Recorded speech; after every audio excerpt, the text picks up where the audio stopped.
I never fancied myself much of a prisoner, but there I was, locked in a cell so dimly lit and damp that even the rats seemed to have moved out. The stone walls closed in like an overzealous hug, and the silence was thick enough to choke on. Yet, in the midst of all this gloom, I found my greatest weapon, not a sword or a spell, but my own ridiculousness. My cell was a far cry from the lively courts I was used to. No jesters, bells jingled here, only the dull drip-drip of water echoing in the shadows. I paced, my patched sleeves brushing the cold stones as I muttered to myself, weaving jokes from the bleak threads of my predicament. Is this a dungeon or a poorly run inn? I quipped aloud, voice ricocheting off the walls. If it's the latter, I demand better service and a complimentary room upgrade. No laughter answered, but the shadows seemed to twitch with amusement. In a kingdom where lies were currency and truths were as rare as a sober bard, my honesty was a dangerous sort of magic. Here, in the enemy's hands, it was my lifeline. Captain Grimwald, the commander of this gloomy fortress, was a man who clearly lacked a sense of humor. No surprise there. When he finally came to interrogate me, his heavy boots echoing ominously, I was ready. He stood over me, a towering figure clad in dark armor that seemed to swallow the meager light. His eyes, sharp and cold, searched for weakness. I gave him a smile that was part fool, part fox. So, the jester becomes the prisoner, he growled. Tell me, fool, what do you hope to gain with your petty tricks? Only to brighten your day. Captain, I replied, bowing my head in mock respect. After all, laughter is the best armor, wouldn't you agree? Though I must admit, it's a poor substitute for chainmail. His scowl deepened, but I caught the slightest twitch at the corner of his mouth. Humor, it seemed, was a thorn in his side. Days passed, though it's hard to keep track when your world is a cramped stone box. My solitude was interrupted by a flicker of rebellion in the form of Myra, a young guard whose eyes betrayed a secret amusement at my antics. Under the pretense of routine checks, she slipped me a tiny scrap of enchanted parchment. For your escape, she whispered, a conspiratorial glint in her gaze. The magic in that scrap was subtle but powerful, a charm that could open locks, but only if applied with the right timing and a dash of flair. I tucked it away like a secret joke waiting for its punchline. The moment came unexpectedly. A clatter in the corridor guard tripped over his own boots, sending a cascade of armor plates crashing to the floor. Laughter bubbled from my lips, echoing through the halls like a spell. Guards came rushing, confusion rippling through their ranks like a poorly rehearsed play. I seized the moment, unlocking my cell with the enchanted parchment and slipping into the shadows. Every step was a gambit, ducking behind pillars, mimicking the guards' shouts, and weaving through the maze-like corridors with the grace of a drunken cat. My colorful jester's garb was a beacon amidst the gloom, but it was my laughter and quick tongue that threw them off balance. Catch the fool, they yelled, but their voices faltered as I turned their own illusions against them. Mistaking each other for me, they stumbled, collided, and cursed, turning the fortress into a stage 4 slapstick farce. By the time I burst into the open air, heart pounding and breath ragged, the first rays of dawn painted the sky in hues of gold and rose. Freedom tasted sweeter than any jest I'd ever told. Yet, this was only the beginning. My escape was a signal, a promise that even in chains, a fool could outwit kings and conquerors alike. The war of illusions was far from over, but I had learned that truth, wrapped in humor, was a weapon sharper than any blade. As I vanished into the morning mist, my laughter lingered behind, a reminder to friend and foe alike, in a kingdom built on lies. The fool's truth was the greatest magic of all. But the question remained, how far could humor carry a king when the stakes were as high as the throne itself? The answer, like all good jokes, was just waiting for the right moment to reveal itself.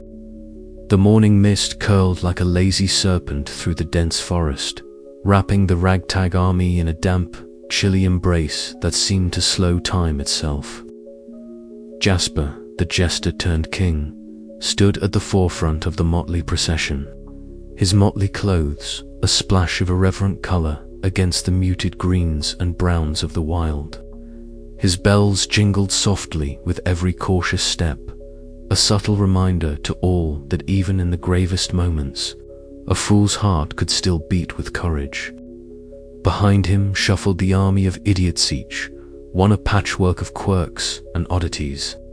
Bramble the blunderer stumbled over a gnarled root, sending a clatter of armor plates tumbling down the slope, eliciting a chorus of groans and stifled laughter. Mira, the melancholy mage, eyes clouded with worry yet shining with quiet resolve, scanned the shadows for signs of the enemy's illusions. Sir Gafor's boisterous laughter broke the tension like a sudden summer storm, rallying the weary soldiers with the sheer force of his mirth. "Keep moving, you lot," Jasper called, his voice steady despite the knot of nerves tightening in his stomach. "Remember, truth and folly go hand in hand. If we lose sight of either, we lose everything." The forest seemed alive with whispers, some real, some conjured by the enemy's deceptive magic. Suddenly, flickering figures appeared between the trees, their forms shifting and shimmering like smoke caught in a breeze. An ambush, chaos erupted.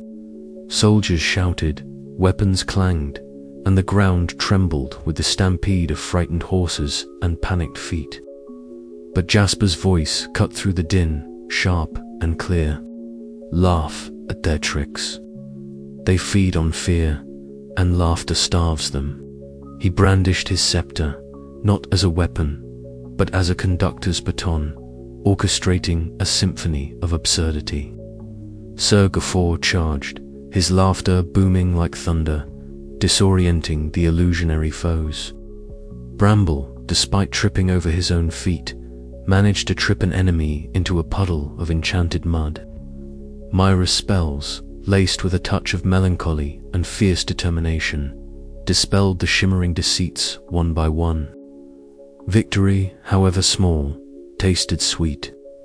As the last illusion dissolved into mist, the soldiers found themselves grinning, breathless and enlivened. It was a reminder, if they could survive the enemy's tricks, perhaps the impossible was within reach. Night fell, draping the encampment in a quilt of stars. Around the crackling campfire, stories flew like sparks. Tales of past blunders and narrow escapes wove a tapestry of laughter and camaraderie. Even Mira, usually so reserved, found herself chuckling at Bramble's latest mishap, her gloom momentarily lifted. Jasper listened, heart swelling with pride. This was no ordinary army. These were fools, yes, but fools with spirit, wit, and an unbreakable bond forged in the fires of hardship and humor. At dawn, standing atop a windswept hill, Jasper gazed over the rugged landscape that stretched before them. The path ahead was treacherous, the battles uncertain, but the foolish light in his eyes burned bright. "Onward," he declared, "for truth, for folly, and for the kingdom that dared to believe in both." And with that, the idiot's march resumed dorkward, noisy but unstoppable. The road was long, the dangers many, but in the heart of the Jester King and his army of misfits, hope was alive, flickering like the bells on his cap, ready to ring out a new era of truth and laughter. I have always believed that truth was the sharpest weapon in a fool's arsenal, clean, piercing, and unflinching. Yet, as I sit here in the aftermath of what could only be described as a social calamity, I find myself wondering if truth in its purest form, might sometimes be the cruelest jest of all. The day began with the usual courtly bustle, a cacophony of silk rustling, whispered schemes, and the ever-present scent of roasted pheasant and spiced wine. I strode into the council chamber, fool's cap bobbing with each step, ready to dispense my usual brand of honesty with the subtlety of a sledgehammer. My advisors were gathered: Lady Mirabelle, whose sharp eyes missed nothing, Sir Reginald, ever loyal but prone to gruffness, and Master Fizzlewick, whose eccentricity was matched only by his arcane knowledge. "We are vulnerable," I declared without preamble. "Our defenses are paper-thin, and our alliances as fragile as a soap bubble in a tempest." A heavy silence settled. Lady Mirabelle's lips pressed into a thin line, Sir Reginald's brow furrowed deeply, and Master Fizzlewick twirled his beard thoughtfully. I fancied myself a herald of brutal honesty, the kingdom's lone beacon of truth amid a sea of carefully crafted falsehoods. But as the day wore on, the consequences of my candor began to unfold. At the midday feast, my attempt to address the visiting Duke of Fenwick with unvarnished truth backfired spectacularly. "Your Grace," I said, "your new silk cloak is as gaudy as a marketplace tent and quite unbecoming of a man of your stature." Gasps rippled through the hall. The Duke's face reddened, and I could see the wheels of offense turning rapidly in his mind. What I intended as an honest observation struck like a slap, and the room's atmosphere thickened with discomfort. Lady Mirabelle later cornered me in the gardens, her expression a mixture of exasperation and concern. "Jasper," she whispered amid the fragrant blooms, "truth is not a blunt instrument to be wielded without care. There are times when silence or even a white lie serves the greater good." I bristled at the notion. Was I to become a courtier, weaving webs of deceit like the rest? Yet, beneath her words lay a wisdom I could not dismiss. That night, alone in my chambers, I gazed out at the moon-dappled courtyard. The shadows played tricks on my mind, much like the illusions we face on the battlefield. I pondered Lady Mirabelle's counsel and the uneasy alliance between honesty and diplomacy. Could I remain the fool who tells the truth without alienating those I must lead? Was there a way to balance candor with tact?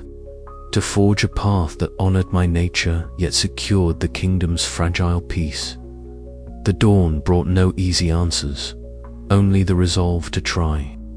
For a fool's journey is never straightforward, but it is one worth taking, especially when the fate of a kingdom hangs in the balance. And so, I prepare for the challenges ahead, knowing that truth, like laughter, can be both a bomb and a blade. The question remains, which will it be when the next curtain rises? But that, dear reader, is a tale for another time. The sun was dipping behind the crooked spires of the castle when I found myself wandering the royal garden, a place where the air was thick with the scent of honeysuckle and something far less wholesome. There, twisting and curling among the hedges like a vine that had grown too clever for its own good, was the whispering vine. It shimmered faintly, crimson flowers glowing softly like little lanterns in the dusk. The air around it thrummed with an energy both beguiling and unsettling. It was, quite literally, a plant of lies. I had always thought lies were straightforward affairs, deceptions, told to gain advantage or avoid consequences. But this vine, this living embodiment of enchantment, was unlike any falsehood I'd encountered. It whispered to the courtiers who passed by, weaving sweet nothings that made the bruises in their hearts feel lighter, the wounds in their bodies ache less. It promised comfort and healing, and in its presence, the world seemed a little less cruel. Yet beneath that soothing veneer lurked a subtle poison, a slow erosion of truth that threatened to unravel the very fabric of our kingdom. I paused, watching a noble woman pause beside the vine, her eyes fluttering closed as its tendrils curled gently toward her. The lie it told her was soft and tender, a balm for her grief. But the moment she opened her eyes again, they were clouded, a flicker of confusion and forgetfulness shadowing her gaze. It was a lie that healed, yes, but also one that blinded. "You look troubled," a voice said behind me. Lady Meralda stepped into the fading light, her robes trailing softly on the gravel path. "The vine has a strange magic. It soothes pain, yes, but at a cost few understand. It's a paradox," I admitted, turning to face her. "A lie that heals, but also harms. How can I, the one who must speak truth, reconcile that?" She smiled faintly, her silver hair catching the last rays of the sun. "Sometimes, truth is a blade too sharp for the soul. A gentle untruth can be a salve, but if left unchecked, even the gentlest lie can grow poisonous." Her words echoed in my mind as we walked to the healing chamber, where soldiers from the front lines lay recovering. Lady Meralda worked tirelessly, her hands weaving herbs and spells into remedies. She shared stories of how the vine's magic had eased the pain of many, allowing them to endure wounds that would otherwise have broken them.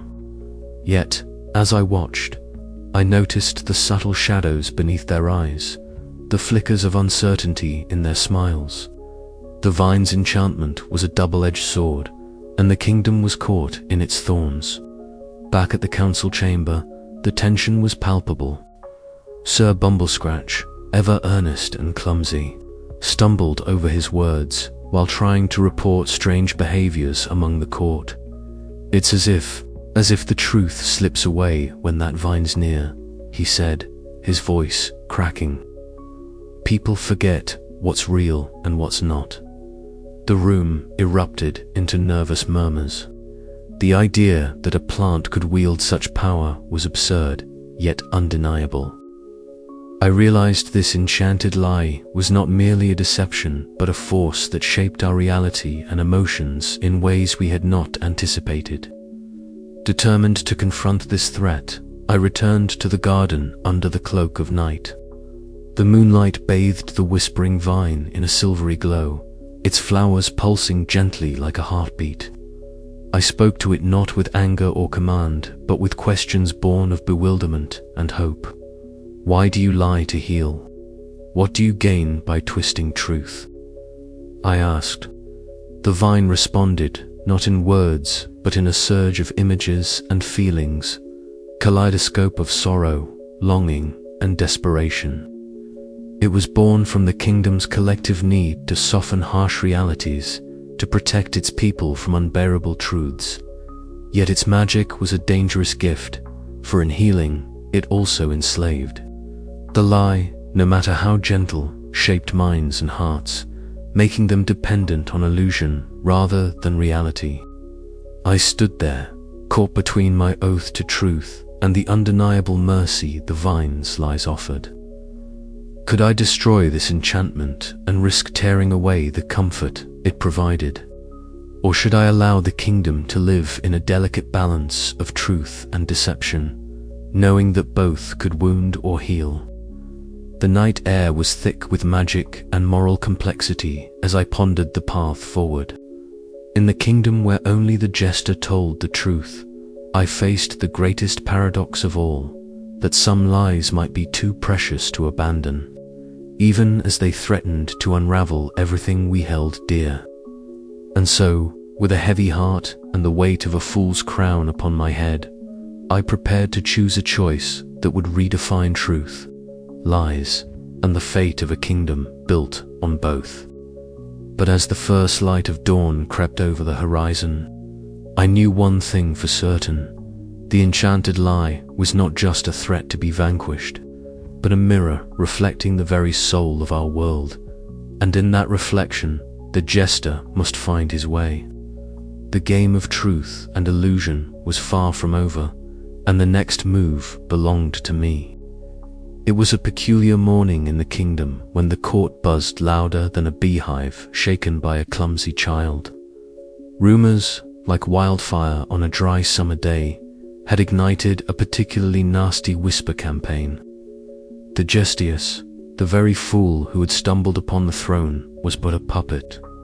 Not just any puppet, mind you, but one controlled by some unseen hand. A shadowy mastermind pulling strings from behind the velvet curtains. Now, the Jester had dealt with many things in his short reign. Enchanted lies, absurd armies, and illusions that bent reality more than a drunken acrobat bends a pole. But nothing quite tickled his fancy like the idea of being a puppet. A puppet, he muttered, spinning one of his colorful bells between his fingers. If I'm a puppet, then I demand better strings. These feel cheap. The first to fan the flames was Lady Malvella, the Queen's former advisor, who had taken to skulking about the court like a cat eyeing a particularly nervous mouse. She had a talent for twisting words until they snapped like brittle twigs, and her latest trick was painting the Jester as a marionette dancing to a tune only the Shadow Master could hear. "Your Majesty," she had whispered at the last council meeting, her voice dripping with honeyed poison, "surely you see how convenient it is for certain individuals to have a fool on the throne." The Jester had smiled, a slow curling of lips that held more mischief than madness. "Convenient, my dear Lady Malvella. If I am convenient, then you are the court's favorite headache." But the rumor mill churned onward, and soon even Sir Bumble, the royal herald notorious for tripping over his own words and feet, was delivering garbled messages about secret puppeteers. The palace halls echoed with whispers, and the Jester knew that if he did not act, his reign would become the punchline of every tavern joke from here to the mountains. So he devised a plan, one befitting a king who owed his throne to a fool's luck and a tongue sharper than a dragon's tooth. He would hold a public audience in the palace square, a place where truth and laughter could mingle freely under the open sky. On the day of the speech, the square brimmed with expectant faces. Nobles draped in finery, commoners with dirt-smudged cheeks, and even the odd wandering minstrel who had heard tales of the Jester King's antics. Banners snapped in the wind, and the scent of freshly baked bread mingled with the sharp tang of anticipation. The Jester stepped onto the dais, his bells jingling a merry tune. Friends, subjects, and those who snuck in disguised as pigeons, he began, bowing with theatrical flair. "I stand before you not as a puppet, but as a man who once tripped over his own feet and landed squarely on the throne." Laughter rippled through the crowd, a wave that lifted the spirits of even the most skeptical. "They say I am controlled by shadows," he continued, eyes glinting. "But if that is true, then I must say these shadows are remarkably poor at sending me coherent notes. Last week, I was told to invade the neighboring kingdom with a battalion of singing frogs. I tried. The frogs refused, citing union rules. More laughter. No, my friends, if I have any strings, they are tangled in my own foolishness, and I rather like it that way. For a puppet cannot laugh at its own jokes, nor can it stumble into victory by sheer accident." The crowd erupted into cheers, the sound like a burst of sunlight through a stormy sky. Behind the scenes, Lady Malvola scowled, her carefully woven web unraveling before her eyes. Meanwhile, Sir Bumble, who had been nervously pacing the sidelines, tripped over a loose stone and fell flat on his face, a moment of slapstick that even the most serious noble could not suppress a chuckle over. Yet, as the day waned and the sun dipped below the horizon, a different scene unfolded. In the palace gardens, bathed in silver moonlight, a figure cloaked in shadows watched the festivities with unreadable intent. The Shadow Master, whose name was whispered but never spoken aloud, smiled thinly. The game was far from over. They believe the puppet show has ended, the Shadow Master murmured, voice like a silk thread sliding through the air. But the strings have merely shifted. Back in the grand hall, the jester returned to his chambers, bells softly jingling as he removed his cap. His reflection in the mirror caught his eye, and for a moment, the Fool King pondered the strange paradox of his reign. A man who told the truth in a kingdom built on lies, yet whose own freedom was questioned by the very people he sought to lead. Puppet or not, he whispered to his reflection, I will dance to my own tune, and may it be a tune loud enough to drown out the whispers. Outside, the night deepened, and the kingdom held its breath, caught between shadows and laughter, truth and illusion. The Fool King stood at the crossroads of power, his fate as uncertain as the next joke on his tongue. And somewhere, in the tangled web of plots and prophecies, the first thread of a new conspiracy began to pull. What strings would the jester cut? What puppets would he unmask? And could a fool truly be king without losing his soul or his sense of humor? Only time would tell. But for now, the stage was set, the players assembled, and the greatest act of all was about to begin.